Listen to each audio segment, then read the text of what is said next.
Welcome to Education Today. I'm Jordan Dillard And I'm Zach Steiner. of Armstrong High School in the Armstrong School District. It may not feel like it just yet, but this is the time of the year when the sun shines brighter, the flowers spring back to life, and the sounds of birds are prevalent. These are all signs that spring is on its way. It also begins to perk the excitement of high school students, as it also signals the end of the school year is coming.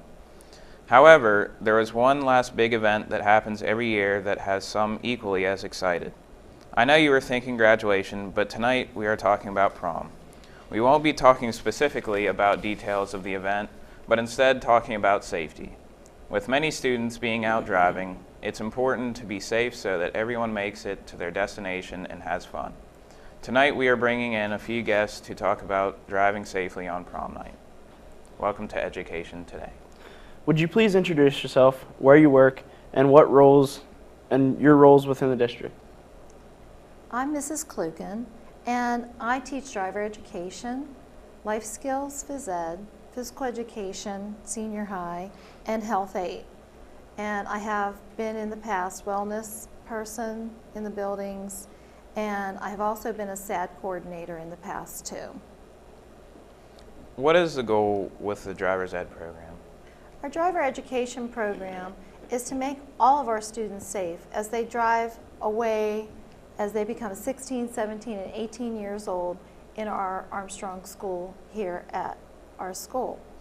We provide a in-school study program, which is the book, the history, or the book part, and then we provide the driving part, which is also the program that gets you your 6 hours. So we have 30 classroom and 6 hours with behind the wheel.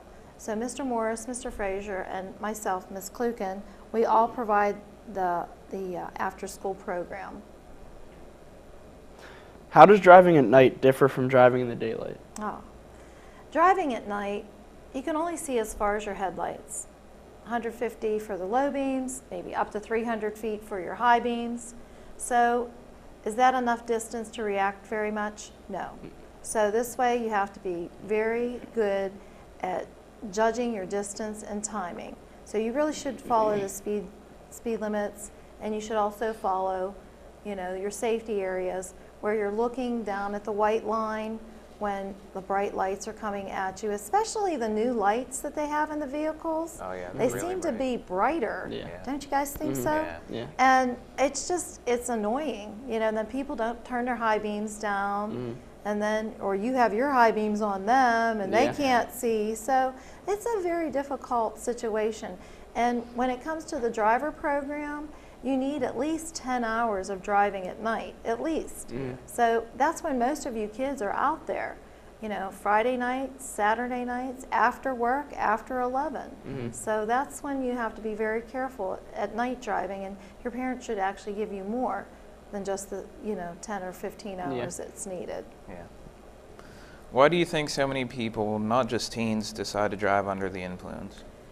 Oh, it's called the cerebellum or cerebrum, or that frontal cortex area, that they just think they can go do whatever they want. It's selfishness, selflessness. They just don't think sometimes, and they go out and don't worry about it. They're invincible. That's the problem. Teenagers think they're invincible. Speaking of driving under the influence, can you tell us what exactly that means? Because it is not just related to drinking, is it? No. There's a lot of cold medicines that affect you. There's the medicines for painkillers that affect you that can cause drowsiness. And if you read your labels, it says not to drive or use farm equipment either. So being under the influence can be many things. It's not just alcohol, it's not just, it would be marijuana or, the heroin, and it could be a myriad of things. Can you provide any statistics of teens driving drunk or under the influence? I can provide the situations that have occurred, okay? So one thing I had was when the kids back in the day in Fort City, somebody decided to have a party at somebody's house. And that was a serious problem, because I think there ended up being 30 kids getting issued penalties there for underage drinking. And that was really bad. And then we had the driving competition, so it was so hard. I could only take 2 kids to a driving competition, because when you go to the driving competition over at IUP, and Mr. Frazier takes some kids now, you have to have a clean slate. You can't have any speeding tickets, no underage drinking, no violations of any kind. So that really ruined it. So as far as situations occur, we had some good kids making bad decisions, and they ended up not having a chance to win scholarship money because they screwed up getting underage drinking. Yeah, that could also affect you later on in life too, whenever you go to look for a job. And Yeah, it whatnot. depends on what job you're doing. Yeah. Do you have to be drunk to be considered driving under the influence? Now, as I mentioned before, if you're drowsy, painkillers can make you drowsy, even just being sick. Maybe somebody in a medical emergency might have diabetic shock starting, or a heart attack. So there's many influences when it's not like drunk, because you see somebody swerving and you're like, what's going on? I've had this situation occur on Route 66 when my children were little, and this woman was in an emergency, and I think it was ending up being a heart attack. She was driving all over the road and it looked like she was drunk, but here it was another situation. So you have to be careful when there are people out there with a medical emergency. But as far as drunk to be under the influence, anything, anger can even influence how you drive. You'd speed off, you'd swerve, you'd peel out or something. So even when you're angry, that can influence other than being drunk, and how you drive not safe when you're angry and situations occur. Yeah. What are the penalties if you drive under the influence? If you are 16, 17, 18, even over 21, it's a zero tolerance law in our area. Yeah. So this way, 0 means 0. You can't be drinking and driving, you can't be doing drugs and driving, or marijuana or anything. So zero tolerance is zero tolerance. So you may get a ticket for the violation for under the influence, and you may get tickets, and you may get suspension of your license up to 6 months, up to a year. So I've had those students have that. So before they even got their license, if they had that underage drinking that we talked about earlier, then they ended up Having to wait longer. having to wait longer. So they had to take their license, get a license, and then return it back to the state for 1 year and be suspended for that 1 year because of the underage drinking. So you want to be careful. You don't need to drink. You can have more fun doing other things than drinking and smoking and doing anything else. Especially not driving if you do that. Is there anything else related to being under the influence or challenges in driving that you'd like to discuss? This is the most deadly thing anymore too. Yeah. When kids are driving and texting, and adults, it's everybody, it's everywhere. This is an addiction to most everybody. So I would hope to say, shut it off, put it away, concentrate on driving, be a safer driver, and make sure you get to your destination, or pull over in a safe spot if you need to answer something, if there's some type of emergency at home. But this is the most, and like people trying to take pictures and driving, it's very serious that you just put this cell phone down. Because when people are driving now with their cell phones and texting, they're driving on that white line. And I point that out to my driver ed students when we're driving. I said, look, bet you that person's texting. The head's down. You can just see it. Yeah. And I just blare my horn sometimes, just Yeah. like, wake up, Yeah. get off that cell phone. That's very dangerous. Because they're going to end up swerving and running into somebody innocent. Mhm. That's what ends up. The innocent person gets hurt then. Yeah, I've Yeah. even caught myself doing it Yeah. a few times. Right, and you're like, oh, stop it, Yeah, you know. yeah. You don't need it. You Yeah. don't need to do it. Mhm. Yeah. And we've all made mistakes. Oh, But you yeah. have to stop and just tell yourself, Catch yourself, don't yeah. use Yeah. that. And then could you imagine drinking or smoking dope or something and using this and Yeah. driving? It's even Come on. worse. Or smoking a cigarette or Yeah. vaping or something? Yeah. No, it's not worth it. And now we're going to take a short break. We'll be right back to talk more about safe driving on prom night. Stick around. Success. We see it every day. Hundreds of majors and programs, bachelor's degrees to PhDs, small classes, internationally known faculty who are committed to your success. Real-world experiences to guide you on your career and life path. An alumni network 120,000 strong. I'm IUP President Mike Driscoll. Visit us. Find your success at Indiana University of Pennsylvania. I'm Indiana County Sheriff Bob Fyhawk. We are all proud of Indiana County, but we must be worried about the negative growth of drugs and alcohol abuse. It is the responsibility of all of us, parents, teachers, and community leaders, to provide the best possible education to our youth in the prevention of drug and alcohol abuse. The law is a deterrent, but education is still our best protection. Help keep Indiana safe and drug-free.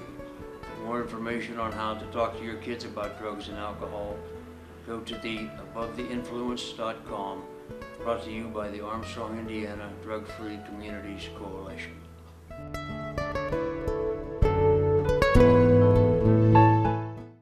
The brain is a remarkable organ. It's almost infinite in its capacity. Its ability to reach its full potential is limited by only one thing: the heart.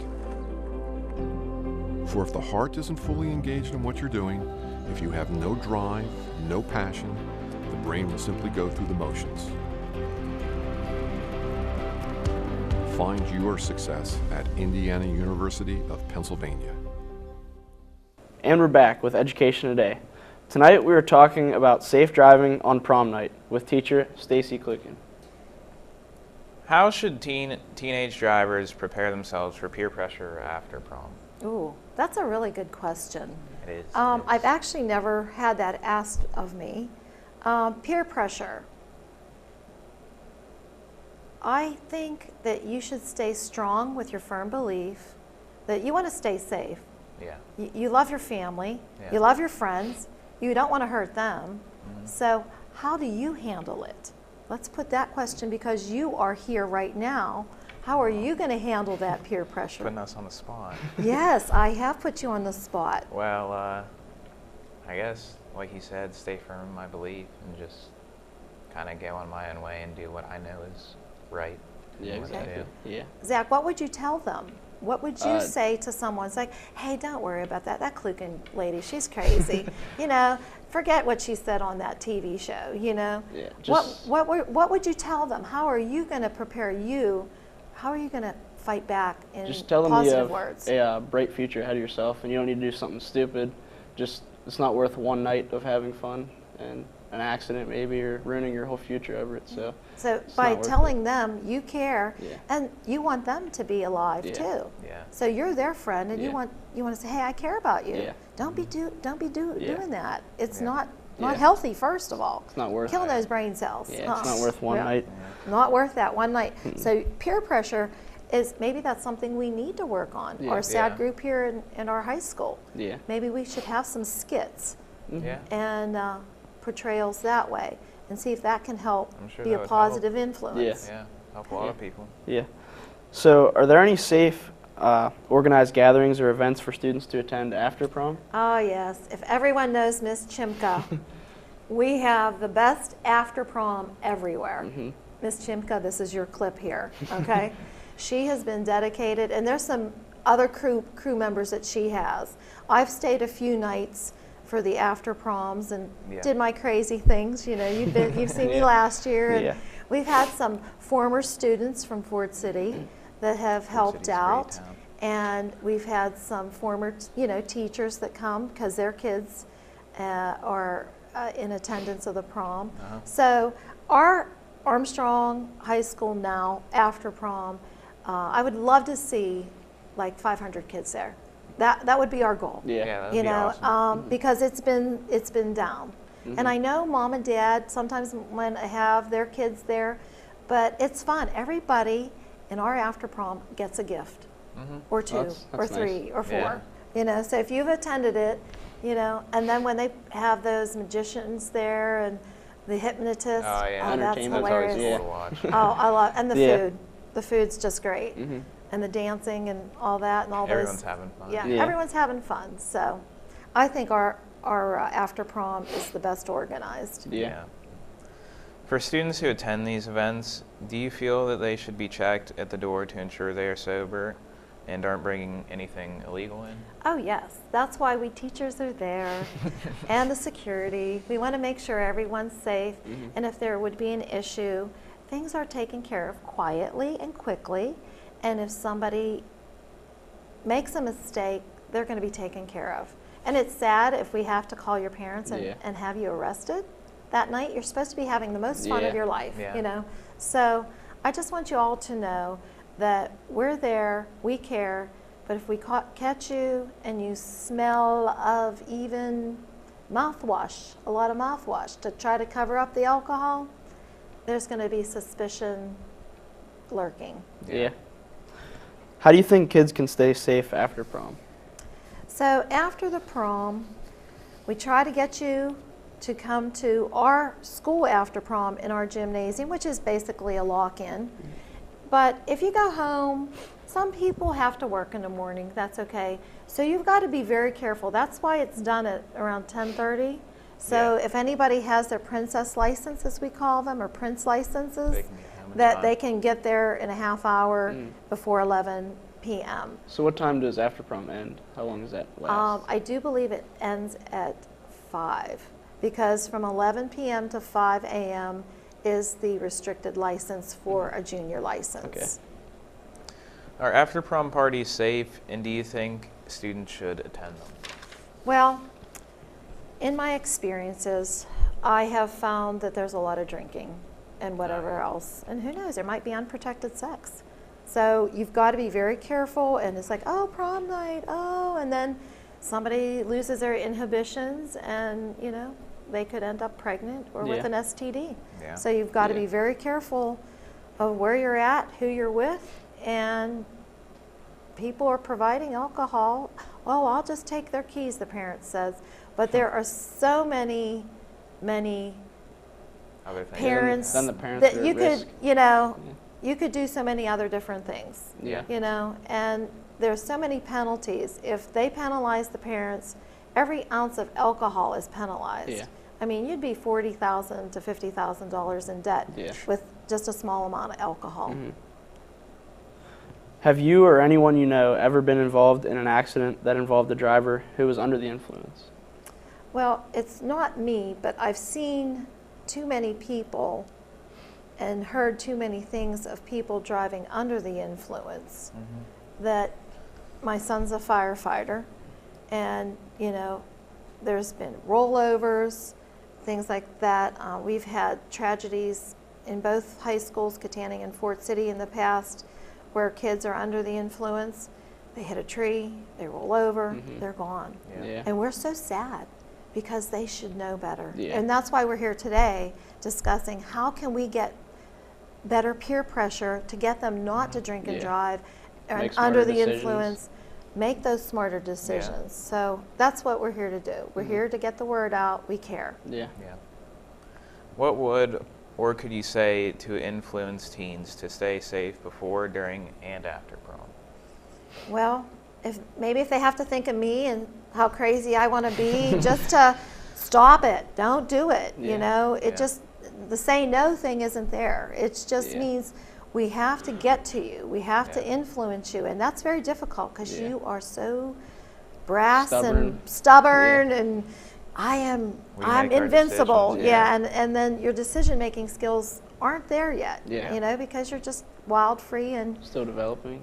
growing strong. Teenagers. But we want you to stay safe. Yeah. Why do you think there's such an emphasis on being safe while driving during the prom season? Well, there's so many of you out there. So how many kids go to our prom? 300, 400? a lot. Close to it, Okay, yeah. close to 500? Yeah. So not everybody, how many cars would that be? A lot. lot. You know? Yeah. So we have to go in a parking lot. You know, first of all, point A to point B. So wherever, if it's at the Katanning Riverfront or Fort City Park, so we have to go from one of those points down to Lobby Hall. Lobby Hall. So that's a distance. Yeah. Yeah. 10-ish miles or so. So there's a various ways of doing that. So we have had in the past police escorts. I think that's nice. And I thought the one time we did even have a police escort and they were going down towards Lower Burl, the one prom, there was still a bad accident. Really? And we still had a police escort and the sheriff. And we still did all the right things. But somebody went out of one of the drinking establishments on Route 66 and they hurt one of our students and they had to be life flighted. I think the couple had to be life flighted. So you can still take all the precautions and there can still be that one thorn in that side Yeah. ruining it for somebody. Yeah. So that's why we want you all to be aware, even though we're in this big group and caravan, you should still have your 4-second to 6-second following distance Yeah. in case that other person comes from Happens to somewhere be else. something, yeah. You And know. some drivers are still inexperienced and whatnot. So. So driving in the caravan's a little different sometimes. Yeah. Yeah. How is the driver's ed program structured to prepare students for all types of driving situations such as wet, icy, dark, and etc.? Anything else? Well, we actually have off-road wheel recovery. I stall their car. I mean, Yeah. this is me or Mr. Frazier or Mr. I don't know, Morris. Mr. Gromley used to do it, Mr. Morris. So we are the trained staff members to do this. So you can try to understand, so when you go off the road a little bit, you don't pull the wheel hard and you don't run into anything else or a tree or a car and cause yourself a serious accident. So we do have our emergencies that we do provide for our students. Yeah, you kind of put us in situations that we'll be able to, if it happens to us, Yeah, we react. simulate the effects of, you know, off-road wheel recovery, and then a car that would stall. What do? Well, I have to throw it in neutral, start it, put it back into drive, and still focus on, and steering becomes a little bit harder. Yeah. So the only thing I wish we would have, and I wish we would have a skid pad, and they have one over at IUP where I trained on when I went to college and got my degree in driver education. So a skid pad would be beneficial, so then kids could learn, like in icy situations. I find the boys tend to know and react better with the ice than the girls. Yeah.